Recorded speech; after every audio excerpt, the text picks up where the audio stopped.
Iran's top joint military command says the Strait of Hormuz will be closed to vessel traffic, citing alleged violations of a ceasefire agreement by the United States and Israel. The IRGC warned ships not to approach the waterway, a vital conduit for global oil and gas supplies. Opening the Strait of Hormuz was the first point of the Memorandum of Understanding signed by the United States and Iran. Iranian forces say the decision to shut the strait was taken in response to Israel's attacks on southern Lebanon, which they described as a breach of Tehran's agreement with Washington. The statement added that the closure was a first step in response to what it called violations of commitments, warning that further measures would follow if aggression continues. The announcement comes as Lebanese authorities say 16 people were killed over the past 24 hours, despite the ceasefire between Israel and Hezbollah. A day earlier, Lebanese authorities reported 47 people were killed in Israeli airstrikes, while Israel announced the deaths of 4 of its soldiers. That's the highest combined casualty count since the US and Iran reached their agreement.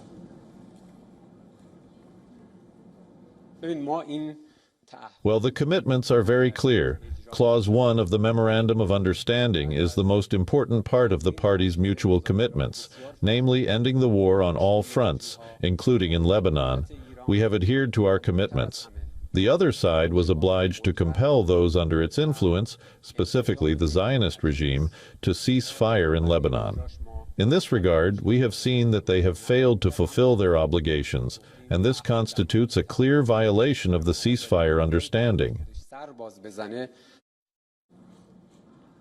U.S. Vice President J.D. Vance says he expects to go to Switzerland soon for talks with Iran. Now, Tehran says that Iranian negotiators have left for Switzerland. At the same time, Iran's foreign ministry says that the agreement signed between Iran and the United States will be in trouble unless its provisions are implemented soon. The decision to shut the Strait of Hormuz by the IRGC appears to raise the stakes ahead of the talks, as both sides seek to advance the interim deal signed on Wednesday by President Trump and Iranian President Masoud Pezeshkian to end their almost 4-month war. Before the announced closure of Hormuz, maritime trackers reported that shipping traffic through the strait had reached its busiest level in 2 months, following a deal to halt the US-Iran war. According to data from tracking firm Axis Marine, the total of 25 commercial vessels crossed the newly reopened strait on Thursday, the highest number since mid-April, and more than 3 times the daily average of just over 7 ships since early March. The surge followed an agreement this week between Iran and the United States to reopen the crucial route as part of a deal to end the war, but came before talks between the two sides in Switzerland were postponed. Iranian forces had effectively closed the strait after US and Israeli strikes sparked the war on February 28th.